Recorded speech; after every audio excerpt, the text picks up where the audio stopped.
Hello प्यारे बच्चों, आप कैसे हैं? उत्तिष्ठ जागृत प्राप्य वरान बोधात। उठो जागो और श्रेष्ठ लोगों के पास जाकर ज्ञान प्राप्त करो।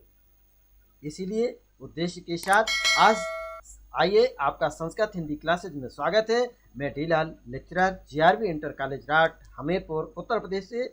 आज आइए हम आपको कक्षा 11 हिंदी,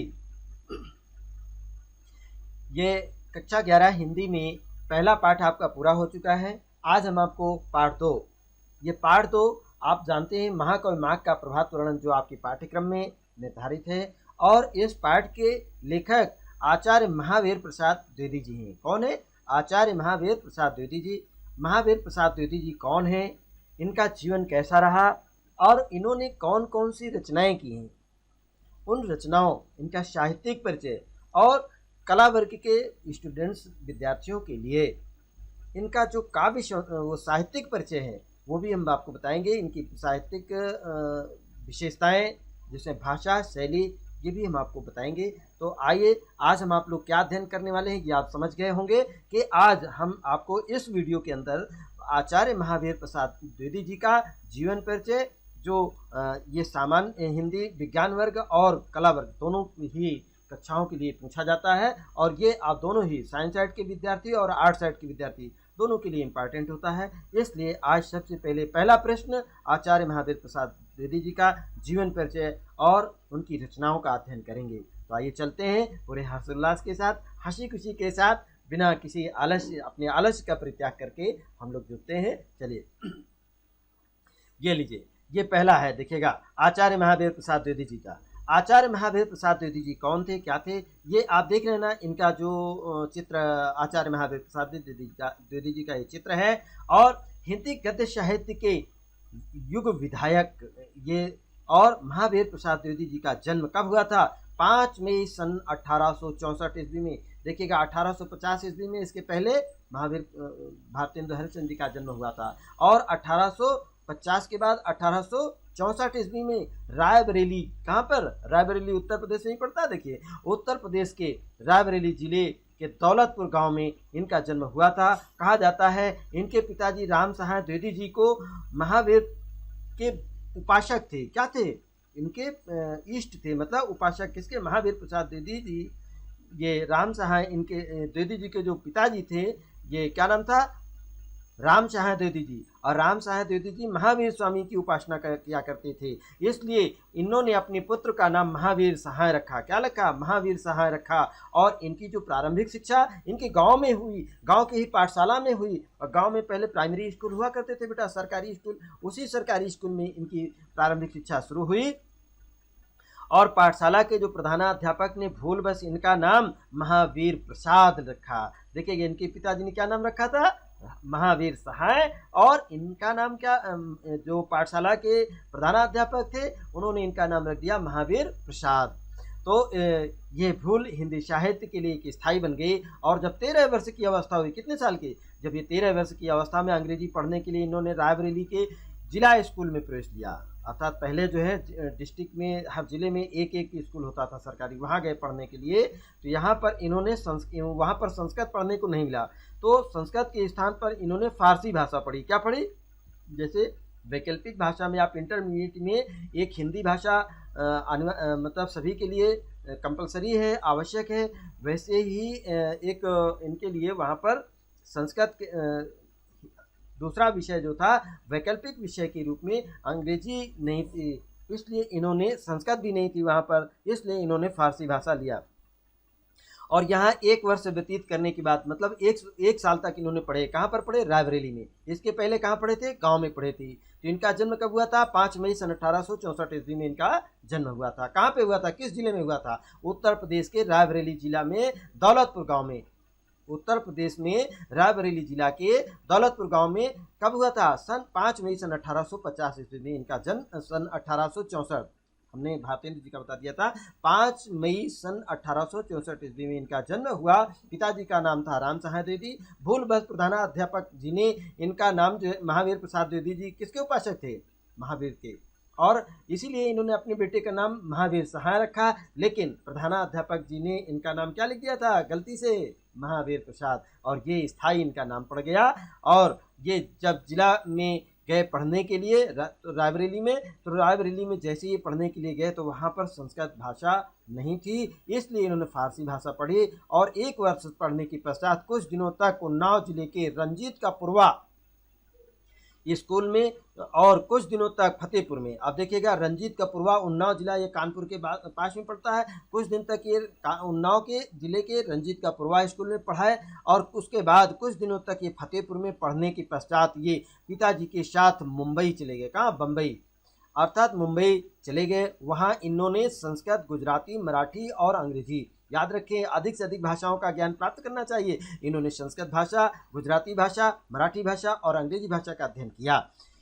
इनकी उत्कृष्ट ज्ञान आप कहा जाता है, उत्कट ज्ञान या उद्भट विद्वान, मतलब जो कुछ लोग होते हैं ना बहुत तेज होते हैं पढ़ने में, तो इनकी ज्ञान पिपाशा कभी तृप्त नहीं हुई, कभी ये शांत नहीं हुई। जैसे आप लोग हैं ना, एक पाठ पढ़ लेते हैं कभी कभी तो आपका मन हो जाता है कि नहीं आज नहीं कल पढ़ेंगे, लेकिन ये एक ऐसे विद्यार्थी थे जब पढ़ने के लिए जुड़ जाते थे तो ये पढ़ते ही रहते थे, इनका मन बहुत लगता था पढ़ाई में।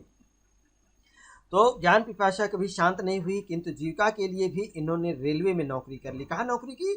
सबसे पहले जब ये पढ़ाई की बॉम्बे में, तो बॉम्बे में पढ़ाई करने के बाद फिर ये कहाँ पहुँच गए? रेलवे में नौकरी की और रेलवे के विभिन्न पदों पर काम करने के पश्चात फिर क्या हुआ? फिर देखिएगा, इन्होंने झांसी में डिस्ट्रिक्ट ट्रैफिक सुपरिटेंडेंट के कार्यालय में मुख्य लिपिक हो गए, वहाँ पर प्रधान लिपिक हो गए और 5 वर्ष बाद उच्च अधिकारियों से खिन्न होकर के इन्होंने नौकरी से त्याग पत्र दे दिया। भाई जो पढ़ने लिखने में तेज थे, अगर उच्च अधिकारी किसी बात को कुछ कह दिए होंगे तो ये भाई गुस्से में आकर के इन्होंने नौकरी से त्याग पत्र दे दिया। उसके पश्चात हिंदी साहित्य साधना में ये लगे और क्रमशः सरकारी नौकरी के नीरस वातावरण में भी इनके सामने चल रहा था। और इस अवधि में इन्होंने इनके संस्कृत ग्रंथों के कई अनुवाद और कुछ आलोचनाएं भी प्रकाश में आ चुकी थी। ये कई ग्रंथ जो संस्कृत में लिखे थे उसका हिंदी में इन्होंने अनुवाद भी किया, ठीक है, और कुछ आलोचनाएं भी लिखी। इस तरह के सन 1983 ये 1903, देखिए इनका जन्म कब हुआ था? 5 मई सन 1865 ईस्वी में। आपने पढ़ चुकी ना इधर, देखिएगा सन 1864 ईस्वी, 5 मई सन 1864 में ये पैदा हुए। और इसके बाद ये 1903 ईस्वी में द्विवेदी जी ने सरस्वती पत्रिका का संपादन का कार्य किया और 1920 ईस्वी तक ये गुरुतर कार्य, बहुत मतलब एक बड़ा कार्य था ये कार्य, मतलब इसका दायित्व इन्होंने बहुत ही निष्ठापूर्वक किया। और सरस्वती से जब पत्रिका का संपादन करते थे, इससे अलग होने पर इनके जीवन के कुछ अंतिम 18 वर्ष ये गांव के बहुत ही नीरस वातावरण में बड़ी कठिनाई से व्यतीत हुए। और 21 दिसंबर, कब? 21 दिसंबर, ये 5 मई को देखिए पैदा हुए सन 1864 ईस्वी में, और कब? 21 दिसंबर सन 1938 ईस्वी को रायबरेली में हिंदी के इस यशस्वी साहित्यकार का स्वर्गवास हो गया। अर्थात जहाँ कहीं ये जन्म हुआ था वही उसी जिले में इनका स्वर्गवास हुआ। अर्थात ये रायबरेली गांव के कहाँ पर पैदा हुए थे? आपको याद होगा, ये दौलतपुर गांव, देखिएगा रायबरेली जिले के दौलतपुर गांव में इनका जन्म हुआ। कहाँ पर हुआ था? 5 मई सन 1864 ईस्वी, रायबरेली के दौलतपुर गांव में इनका जन्म हुआ और इनकी मृत्यु भी रायबरेली में ही सन 21 दिसंबर सन 1938 ईस्वी में ये साहित्यकार का स्वर्गवास हो गया। तो ये आपने अभी इनका जीवन परिचय आपने जाना है। तो इनकी कुछ रचनाएं हैं। हमें आपको जो सामान्य वर्ग के, जो विज्ञान वर्ग के स्टूडेंट विद्यार्थी हैं, उन लोग इसके साथ साथ कुछ इनकी साहित्यिक सेवा में जो योगदान और इनकी जो रचनाएं हैं उनका भी अध्ययन करेंगे। इनकी प्रमुख रचनाएं देखिएगा, आपको दिखा रहे हैं, ये रचनाएं में आपको निबंधकार के रूप में भी इन्होंने किया था, इनकी ये आलोचना के रूप में भी हैं, और इनकी जो प्रमुख रचनाएं हैं ये हैं। तो सभी हमारे जो विज्ञान वर्ग के विद्यार्थी हैं, उन जब भी जीवन परिचय लिखेंगे तो ये रचनाएं भी इनको याद कर लें, इसको टिक कर लेंगे और इस PDF को यहाँ पर ध्यान रखेंगे। तो सामान्य वर्ग के विद्यार्थी, सामान्य हिंदी के विद्यार्थी इसको जरूर पढ़ेंगे। अब जैसे द्विवेदी जी ने सरस्वती, इनकी जो रचनाएं हैं बहुत ज़्यादा हैं, और काव्य संग्रह इन्होंने लिखा, काव्य मंजूषा। निबंध के क्षेत्र में भी इन्होंने सरस्वती पत्रिका और निबंध सरस्वती तथा अन्य पत्र पत्रिकाओं एवं निबंध संग्रहों के रूप में प्रकाशित हुए हैं। आलोचना भी इन्होंने लिखी, नाट्यशास्त्र, हिंदी नवरत्न, रसज्ञ रंजन। आपसे पूछा जाता है, एक एक नंबर के प्रश्न पूछे जाते हैं कि रसज्ञ रंजन के लेखक कौन है या रसज्ञ रंजन किनकी रचना है, तो आप उसका नाम बताइए। आप लिखेंगे आचार्य महावीर प्रसाद द्विवेदी। साहित्य सीकर और विचार विमर्श के लेखक, तो इन्होंने विचार विमर्श भी लिखा है और साहित्य संदर्भ लिखा कालिदास की एवं उनकी कविता तथा कालिदास की निरंकुशता भी इन्होंने लिखी है। और अनुदित इनकी जो अनुवाद किया है, देखिए मेघदूतम जो है महाकवि कालिदास जी के द्वारा विरचित है, लेकिन वो संस्कृत भाषा में, उसका हिंदी में अनुवाद इन्होंने किया है। इसके साथ बेकन विचारमाला, शिक्षा और स्वाधीनता विचार रत्नावली भी इनके द्वारा लिखी गई। कुमार संभवम जो है ये सभी अनुदित अनुवाद की गई हैं। देखिए कुमार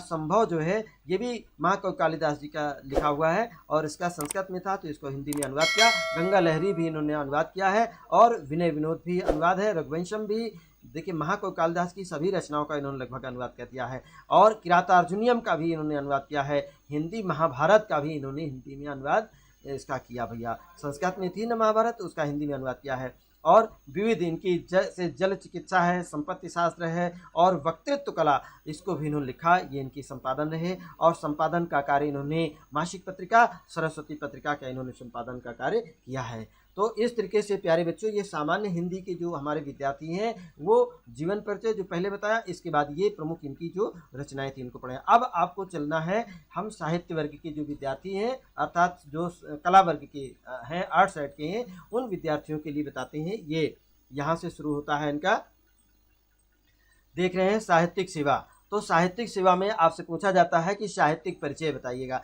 तो साहित्यिक परिचय ये प्रश्न नंबर 2 थोड़ा सा बड़ा है और सावधानी से इसको कुछ जितना आवश्यक है वो आप ध्यान रखेंगे। भारतेंदु जी के पश्चात द्विवेदी जी दूसरे प्रवर्तक साहित्यकार के रूप में विख्यात हुए हैं। भारतेंदु जी ने हिंदी साहित्य के क्षेत्र में नवयुग का सूत्रपात किया, तो द्विवेदी जी ने भारतेंदु जी के भाषागत जो त्रुटियां, जो कमियां थीं, उसको इन्होंने दूर किया है, शुद्ध किया है और हिंदी भाषा और उनकी जो शैली को परिष्कृत किया है और अधिक से उसको समृद्धशाली भी बनाया है। तो द्विवेदी जी युगांतरकारी गद्यकार थे और वे आजीवन कर्मठता और तत्परता के साथ हिंदी साहित्य की सेवा में जुटे रहे। उनकी जो साहित्यिक सेवाओं का जो मूल्य का आंकना आसान नहीं है और उनकी साहित्यिक सेवाओं को हम कुछ निम्नलिखित ये जो वाक्य हैं, ये हेडिंग्स हैं, इसको आप ध्यान में रखें, इसको आप जरूर याद कर लें कि साहित्यिक सेवाएं जो आप लिखना साहित्यिक परिचय, तो आप बता सकते हैं कि महावीर स्वामी जी एक कुशल संपादक का संपादन का कार्य किया है और निबंधकार के रूप में भी रहे हैं, एक आलोचक के रूप में रहे, कवि के रूप में भी थे, भाषा शैली के परिष्कार के रूप में भी महावीर स्वामी जी जाने जाते हैं। और महावीर प्रसाद द्विवेदी जी लेखकों और कवियों के निर्माता भी थे। इन्होंने बहुत से लेखक और कवि तैयार किए हैं। तो इनका विस्तृत वर्णन आपको आगे की पेज में दिया गया है, आइए देख लें संक्षेप में। तो मुख्य आपको बताया जाएगा। संपादन के रूप में भी देखिएगा, महावीर स्वामी जी ने सरस्वती पत्रिका के संपादन का कार्य इन्होंने किया और सबसे बड़ी उपलब्धि थी हिंदी साहित्य में सरस्वती पत्रिका। तो इसके साथ तत्कालीन साहित्य और भाषा शैली में इन्होंने जो उसमें त्रुटियां थी, जो कमजोरियां थी, उसको उन्होंने दूर किया है। सरस्वती के माध्यम से उन्होंने उसको दूर करके और एक नया सुधार का रास्ता भी इन्होंने बताया है। तो सरस्वती पत्रिका के संपादन का कार्य भी इन्होंने किया। अब इसके बाद है एक निबंधकार के रूप में द्विवेदी जी ने 5 प्रकार के निबंधों की रचना की, जैसे साहित्यिक है, ऐतिहासिक, वैज्ञानिक और आध्यात्मिक। ये जीवन परिचय संबंधी, इस प्रकार से ये इनकी प्रमुख निबंधकार के रूप में रहे। इन पर साहित्य के क्षेत्र में निबंध लिखा, इतिहास के क्षेत्र में निबंध लिखा, वैज्ञानिक निबंध भी लिखा और आध्यात्मिक निबंध भी लिखा तथा जीवन परिचय संबंधी भी इन्होंने निबंध लिखे हैं। द्विवेदी जी की जो साहित्यिक निबंधों को छोड़ करके शेष निबंधों में उनकी निबंध कला का बहुत उचित विकास दिखाई नहीं देता है।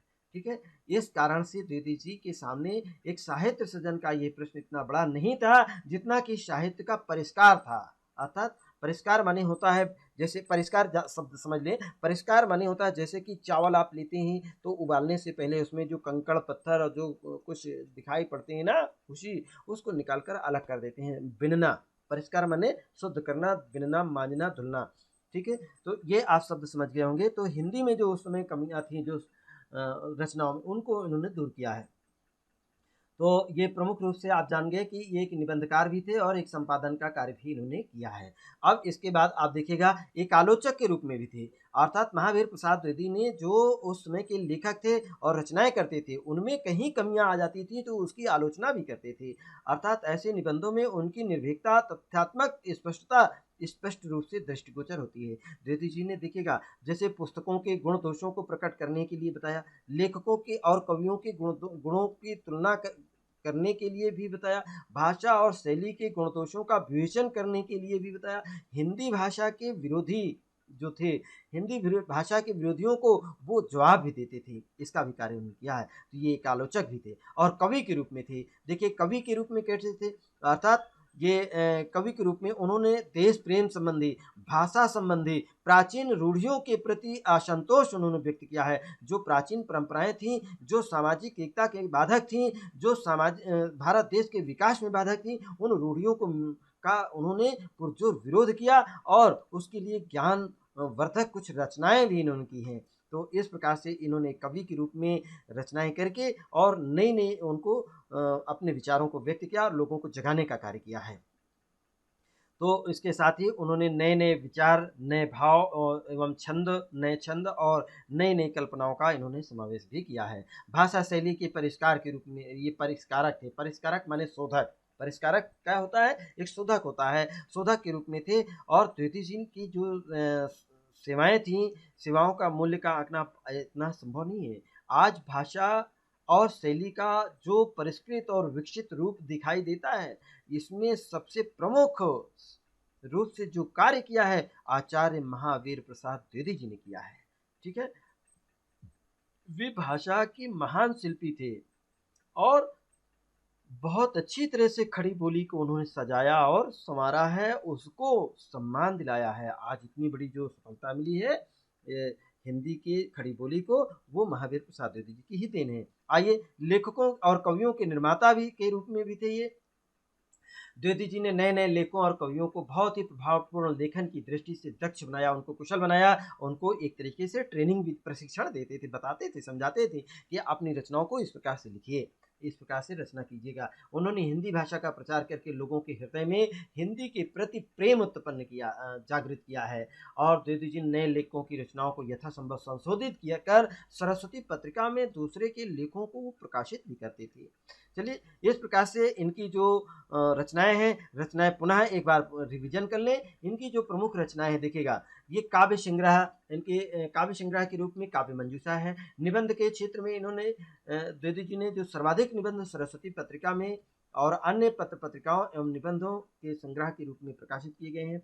आलोचना, नाट्यशास्त्र और हिंदी नवरत्न, रसज्ञ रंजन, साहित्य सीकर और विचार विमर्श, साहित्य संदर्भ कालिदास एवं उनकी कविताएं, कालिदास की निरंकुशता आदि ये इनकी आलोचनाएं रही हैं। और अनुवाद भी इन्होंने किया। अनुवाद में मेघदूतम, डेक्कन विचारमाला, शिक्षा, स्वाधीनता और विचार रत्नावली, कुमार संभवम, गंगा लहरी, विनय विनोद, रघुवंश, किरातार्जुनीयम, हिंदी महाभारत, ये सभी रचना। देखिए, महाभारत संस्कृत भाषा में महर्षि वेद व्यास जी द्वारा विरचित है, लेकिन ये आचार्य महावीर प्रसाद द्विवेदी जी ने इस संस्कृत भाषा को हिंदी भाषा में उसको लिखा, महाभारत का हिंदी में अनुवाद किया है।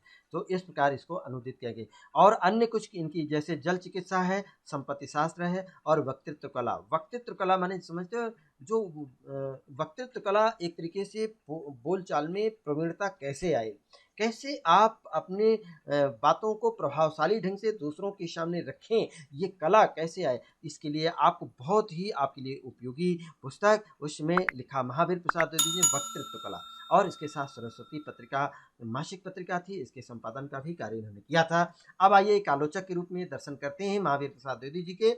इनके जो आलोचनात्मक निबंधों की इनकी संख्या बहुत अधिक है। ऐसे निबंधों में उनकी निर्भीकता और तथ्यात्मकता स्पष्ट रूप से दृष्टिगोचर होती है। जब आप किसी की आलोचना करते हैं, आलोचना माने क्या होता है, एक तरीके से उनकी कमियों को निकालना और एक बुराई को प्रकट करना है। तो जब किसी की आलोचना और कमियों को आप कहते हैं ना, तो वो आपसे खुश नहीं रहते हैं। तो कहीं ना कहीं आपको बहुत निर्भीक होना पड़ता है, अर्थात निडर होना पड़ता है और तथ्यात्मकता व तथ्यपूर्ण ढंग से आप उसको स्पष्ट करें। देखिएगा, जैसे इन्होंने लिखा जो उस समय जो आलोचना करते थे, पुस्तकों के गुण दोषों को प्रकट करने के लिए उनकी आलोचना करते थे। लेखकों और कवियों के गुणों की तुलना करने के लिए भी ये आलोचना करते थे। भाषा और शैली के गुण दोषों का विवेचन करने के लिए भी आलोचना किए इन्होंने। हिंदी भाषा के विरोधियों को उत्तर देते थे। जब ये बहुत से लोग थे हिंदी भाषा का विरोध करते थे, हिंदी भाषा की कमियों को बताते कि हिंदी भाषा अच्छी नहीं है, तो उनको ये जवाब भी देते थे। तो एक कवि के रूप में भी हम आचार्य महावीर प्रसाद द्विवेदी जी का दर्शन करते हैं। कैसे? द्विवेदी जी एक कर्मठ गद्यकार थे। क्या थे? बहुत अच्छे गद्यकार थे। और यद्यपि उनका संपूर्ण जीवन, पूरा जीवन गद्य की सेवा में ही व्यतीत हुआ, फिर भी इन्होंने पद्य के क्षेत्र में भी अपनी प्रतिभा और अपनी रुचि का परिचय दिया है। उन्होंने देश प्रेम संबंधी कैसे देश प्रेम संबंधी, भाषा संबंधी और प्राचीन रूढ़ियों के प्रति असंतोष प्रकट करने वाली कुछ कविताओं का भी इन्होंने, ज्ञानवर्धक कविताओं का इन्होंने सृजन किया है। और इनकी रचनाओं में उन्होंने नए विचार, नए भाव और नए नए छंद और नई नई कल्पनाओं का इन्होंने समावेश किया है। इसी के साथ आगे बढ़ते हैं। अब देखिएगा इनकी भाषा से लिए तीसरा प्रश्न आ जाता है। अब ये प्रश्न जो है वो सामान्य हिंदी वालों के लिए नहीं है, ये केवल साहित्यिक वर्ग के जो हमारे विद्यार्थी हैं उनके लिए आवश्यक है। तो इसको साहित्य वर्ग वाले ही पढ़ेंगे और सामान्य हिंदी वालों के लिए तीसरा प्रश्न नहीं पढ़ना है। हमारी बात समझ गए होंगे? तो चलिए साहित्य वाले देख लेते हैं कैसे करेंगे। इनकी आता है प्रश्न कि महावीर प्रसाद द्विवेदी जी की भाषा शैली या भाषागत विशेषताओं का उल्लेख कीजिएगा। ठीक है, तो आप कैसे उल्लेख करेंगे? इनके साहित्यिक शैली, जो भाषा शैलियाँ हैं, महावीर प्रसाद द्विवेदी जी के भाषा शैली की आचार्य कहे गए हैं और अपनी रचनाओं में जिस भाषा का प्रयोग किया वो निरंतर समृद्ध और व्याकरण सम्मत होती चली गई। कैसी रही है? व्याकरण सम्मत थी, व्याकरण के अनुकूल थी। चलिए उनकी भाषा शैली की प्रमुख विशेषताएं हैं। जैसे आप देखिएगा भाषागत विशेषताएं, द्विवेदी जी की रचनाओं में अग्र ये बहुत सी इनकी जो विशेषताएं हैं भाषा की, इसके प्रचलित शब्दों का प्रयोग किया। इन्होंने अपनी जो रचनाएं की उसमें जो उस समय शब्द ज़्यादा प्रचलित थे उनका इन्होंने अपनी रचनाओं में प्रयोग किया है। द्विवेदी जी की संस्कृत के प्रकांड विद्वान थे। द्विवेदी जी किसके विद्वान थे? हिंदी के साथ साथ संस्कृत, गुजराती, मराठी और फारसी भाषा के विद्वान थे। तो किंतु वे निबंधों में केवल संस्कृत के शब्दों को ही रखने के पक्षपाती नहीं थे। उनका मानना था कि हिंदी, उर्दू, संस्कृत जो भी शब्द क्षेत्रीय भाषा मिल जाए उनका आप प्रयोग करिए ताकि सभी लोग उसको आसानी से समझ जाएं। उन्होंने अन्य भाषाओं के लोक प्रचलित शब्दों का भी प्रयोग किया। जैसे एक उदाहरण दिया, हिंदी और उर्दू में कुछ शब्द अन्य भाषाओं के आ गए हैं, यदि वे बोलचाल के हैं तो उनका प्रयोग सदोष नहीं माना जा सकता, अर्थात कोई कमी नहीं मानना चाहिए, उनको गलत नहीं मानना चाहिए, उन्हें त्याज्य नहीं मानना चाहिए, उनको उसमें समावेश किया जाना चाहिए, उनको हिंदी भाषा में स्थान मिलना चाहिए। कोई ऐसे शब्दों को मूल रूप में लिखना ही सही समझते हैं, पर ये उनकी भूल है। द्विवेदी जी इस प्रकार की जटिल भाषा के पक्षधर नहीं थे, भाषा को सरल बनाना चाहते थे। तो चलिए इन्होंने भाषा के विविध रूप, अर्थात दूसरा इनकी जो पहचान है, इनकी जो भाषा की विशेषता है, शैली की विशेषता है, भाषा के विविध रूप। अर्थात द्विवेदी जी अनेक प्रकार के निबंध लिखे हैं, साहित्यिक निबंध भी लिखा, वैज्ञानिक भी लिखा, राजनीतिक निबंध और अर्थशास्त्र से भी, इतिहास से भी इन्होंने, पुरातत्व के भी इन्होंने निबंध लिखे हैं। इस प्रकार से विविध भाषा में विविध प्रकार के शब्दों का प्रयोग किया है और कहीं उनकी भाषा बोलचाल के बिल्कुल पास पास निकट थी तो कहीं शुद्ध साहित्यिक और क्लिष्ट शब्दों का भी इन्होंने प्रयोग किया है। तो इस प्रकार से इनकी साहित्यिक भाषा में आप जान गए हों, भाषा के विविध रूपों का इन्होंने प्रयोग किया है। जैसे यहाँ पर लिखा उन्होंने व्यापारियों के लिए कि व्यापारियों, वकीलों, अध्यापकों, मैनेजरों, सरकारी अफसरों एवं कर्मचारियों, साहित्यकारों एवं साधारण पाठकों तक उनके विचारों को पहुँचाने में सर्वथा सामर्थ्य हो और जो नित्य प्रति व्यवहार में आने योग्य हो, ऐसी भाषा का प्रयोग करने की पक्षधर रहे हैं। और इस संबंध में डॉक्टर द्वारका प्रसाद सक्सेना जी ने लिखा था और बताया भी, स्पष्ट किया है। चलिए तीसरा, इनकी जो भाषागत विशेषता है वो है संस्कृत के सूक्तियों का प्रयोग किया है। द्विवेदी जी ने अपनी बात को प्रभावशाली ढंग से, देखिए इसको, ये बहुत अच्छी बात है कि आप कहीं अंग्रेजी के कुछ वाक्य हैं, कुछ सूक्तिपरक वाक्य हैं, इनको याद रखना चाहिए, चाहे संस्कृत के हो, चाहे हिंदी के हो, चाहे अंग्रेजी के हो, इनको आप कंठाग्र रखना, मतलब याद रखना चाहिए। और संस्कृत की सूक्तियों का प्रयोग करते थे, जैसे ना ही सत्यम अपरो धर्मः वसुधैव कुटुम्बकम, अर्थात विद्या विहीन पशु, विद्या से हीन मनुष्य क्या होता है, पशु के समान होता है। अत्र वेदा प्रमाणम भाग्यम फलति सर्वत्र न विद्या नाचा पौरुषम। इसके बारे में ये इन्होंने मतलब अपने निबंधों में, अपनी रचनाओं में संस्कृत की सूक्तियों का भी प्रयोग किया है। चलिए और क्या प्रयोग किया है देखिएगा। चौथा, इन्होंने मुहावरों और लोकोक्तियों का प्रयोग भी किया है और विषय के अनुकूल भाषा को बनाया है, विषय के अनुकूल भाषा का प्रयोग किया है। अब लोकोक्तियां, मुहावरों का भी इन्होंने अपने प्रयोग किया और भाषा का श्रृंगार किया है। इस प्रकार से छोटा सा उदाहरण, जैसे आधा तीतर आधा बटेर, 9 मन तेल न होगा अन्ना राधा जी नाचेंगी। ऐसी ऐसी इन्होंने कहावतें और लोकोक्तियों का प्रयोग इन्होंने किया है। हंसता, देखिए, का हंसा मोती चुगे, का लंघन रह जाए, अर्थात मरता क्या न करता। बहुत अच्छी अच्छी बातें करते थे, अपनी रचनाओं में देते थे। इसलिए इनकी जो रचनाएं थी बहुत अधिक लोकप्रिय रही और बहुत ज़्यादा अधिक से अधिक लोगों ने इनको पढ़ा भी है। देखिए प्यारे बच्चों, विषय के अनुकूल भाषा का प्रयोग किया है। द्विवेदी जी विषय के अनुसार भाषा का प्रयोग करने में बहुत ही सिद्धार्थ थे, मर्मज्ञ थे। उनकी, देखिए, जब भी आप इनको लिखें तो अपनी भाषा शैली में लिखें और इनकी जो टॉपिक्स आपको दिए गए हैं, जैसे मुहावरे और लोकोक्तियों का प्रयोग किया है द्विवेदी जी ने, अपनी भाषा विषय के अनुकूल भाषा का प्रयोग किया है द्विवेदी जी ने, तो ये मेन टॉपिक है, इनको आपको याद करना है। बाकी इसके अंदर जो लिखना है वो अपने भाषा शैली में आप लिखिए। तो देखिएगा, विषय के अनुकूल भाषा का प्रयोग इन्होंने मतलब आचार्य महावीर प्रसाद द्विवेदी जी ने अपनी रचनाओं में किया और इन अपनी निबंधों की भाषा को संस्कृतनिष्ठ बनाया। तत्कालीन समसामयिक आलोचनाओं में भी मिश्रित भाषा का प्रयोग हुआ है। गंभीर तथा विवेचनात्मक निबंधों की भाषा शुद्ध साहित्यिक है। ये एक उदाहरण इन्होंने दिया है, इस उदाहरण को भी आप देख सकते हैं। न याद रहे तो कोई ज़रूरी नहीं है, इसलिए जो आवश्यक वो आपको बताए जा रहे हैं। आइए अब आगे देखिएगा, शैलीगत विशेषताएं। अब आइए, बहुत अच्छी बात है, इनकी जो रचनाएं हैं उनमें इनकी शैली की क्या क्या विशेषताएं थी, इस पर हम लोग प्रकाश डालते हैं। तो सबसे पहले इनकी शैली की विशेषता क्या थी, ये उनकी गद्य शैली की प्रमुख विशेषताएं हैं। कौन कौन सी प्रमुख विशेषताएं हैं, जैसे भावात्मक शैली, इनकी रचनाओं में भावात्मक शैली का प्रयोग किया गया है और विचारात्मक शैली का भी इन्होंने प्रयोग किया है। इसी के साथ ही गवेषणात्मक शैली का भी इन्होंने प्रयोग किया है और संवादात्मक शैली का प्रयोग किया, वर्णनात्मक शैली का भी प्रयोग किया महावीर प्रसाद द्विवेदी जी ने, और व्यंग्यात्मक शैली का भी प्रयोग इन्होंने किया है। इस प्रकार से ये पूरे आपने शैलियाँ इनकी थी और इन शैलियों का आपने अध्ययन किया।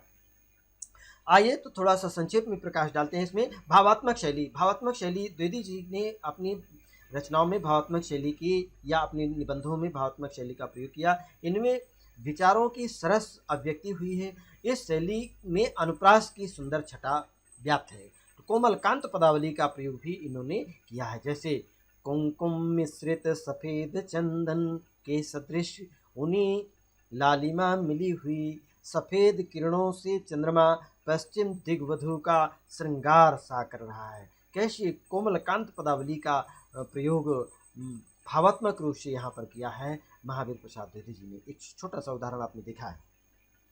विचारात्मक शैली में देखिएगा, द्विवेदी जी ने की रचनाओं में विचारात्मक शैली का प्रयोग हुआ है और स्पष्ट उसकी छाप देखने को मिलती है। उनके अधिकांश निबंध विचार प्रधान हैं। कैसे हैं, और विचार प्रधान। विचारात्मक शैली में तत्सम प्रधान भाषा का प्रयोग हुआ है, मुहावरों का प्रयोग कम हुआ है और हास्य व्यंग का भी अभाव उसमें नजर आता है। विचारात्मक शैली में साहित्यिक महत्व के निबंधों की रचना द्विवेदी जी की शैली की इनकी प्रमुख विशेषता रही है। जैसे एक छोटा सा उदाहरण यहाँ पर दिया है कि तेजस्वियों का स्वभाव ही ऐसा होता है। किस तरीके का, जो तेजस्वी होते हैं ना, बहुत तेज होते हैं ना, प्रभावशाली होते हैं, कि एक निश्चित स्थान पर रह कर के भी वे अपने प्रताप की धाक से, किससे, उनके अंदर एक धाक बनी होती है, एक लोगों के अंदर भय बना होता है, दूर से ही शत्रुओं का भी सर्वनाश कर डालते हैं।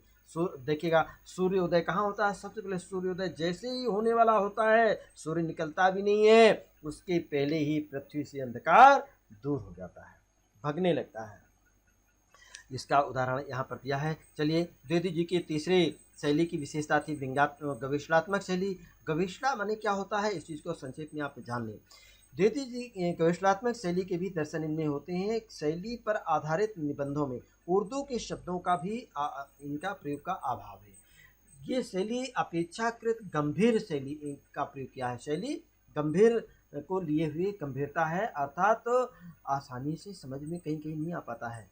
विषय का जो प्रतिपादन और विश्लेषण शोधपूर्ण पद्धति में, गवेषणा माने होता है शोध करना, रिसर्च करना, गवेषणा माने ढूंढना, खोजना, रिसर्च करना, शोधपूर्ण पद्धति में हुआ। और साहित्य की महत्ता, एक शब्द आप देखिएगा, साहित्य की महत्ता निबंध से एक छोटा सा उदाहरण है। ये निबंध है, साहित्य की महत्ता कौन सी विधा है, तो आप बता सकते हैं साहित्य की विधा आचार्य महावीर प्रसाद द्विवेदी जी द्वारा विरचित एक निबंध है।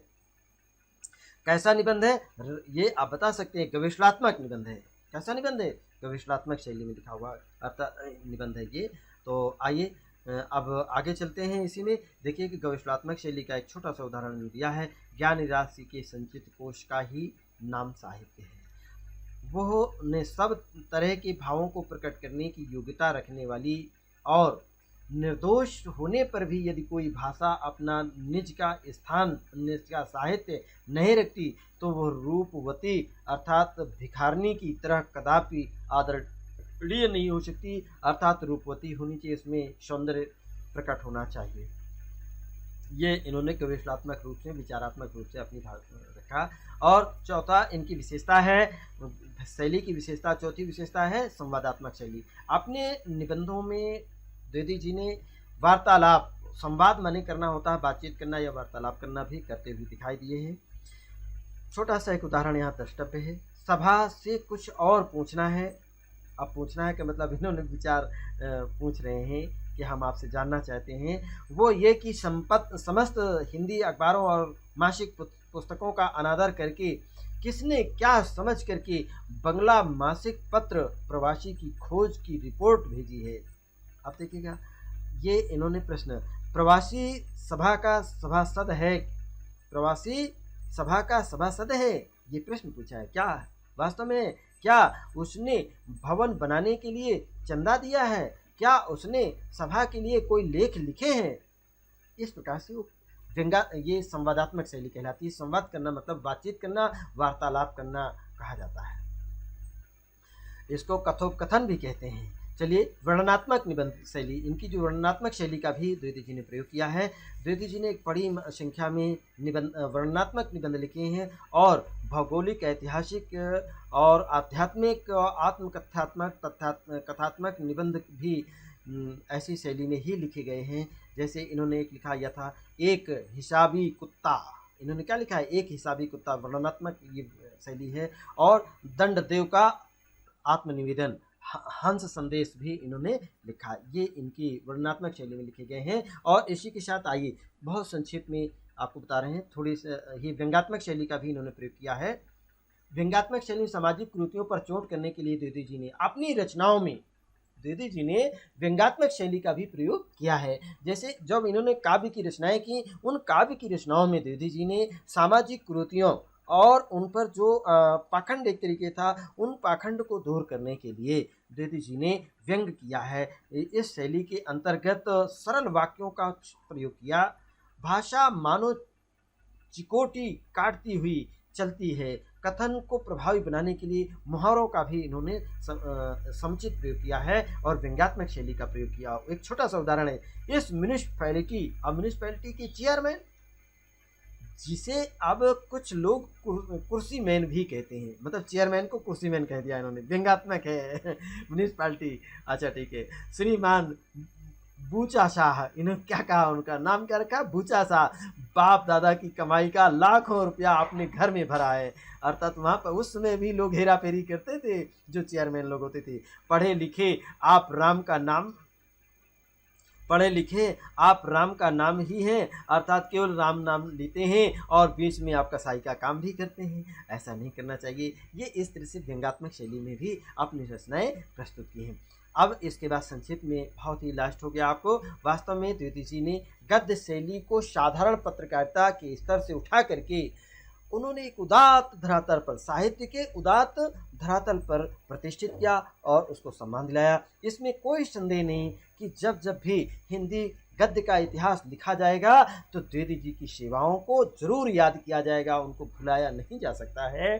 इसी के साथ प्यारे बच्चों, आप भी जान गए कि द्विवेदी जी की जन्म कब हुआ, उनकी मृत्यु कब हुई, कहाँ कहाँ वो पढ़े, पिताजी कौन थे और किस किस कहाँ पे उन्होंने नौकरी की, किस पत्रिका का संपादन का कार्य किया, कितने साल किया और कैसे इनकी अधिकारियों की नहीं बनती थी। इन्होंने रचनाएं, इनकी भाषा शैली और इनका साहित्यिक परिचय भी आपने जाना है। और याद रखें, ये सामान्य वर्ग के जो विद्यार्थी हैं, जीवन परिचय और साहित्यिक परिचय के अंतर्गत जो रचनाएं दी गई हैं उन रचनाओं को जरूर याद कर लें।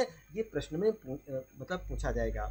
और इसी के साथ ही हमारी आज की ये क्लास समाप्त होती है। और खुश रहें, प्रसन्न रहें, बहुत हंसी खुशी के साथ, प्रसन्नता के साथ आप सभी ने अध्ययन किया है।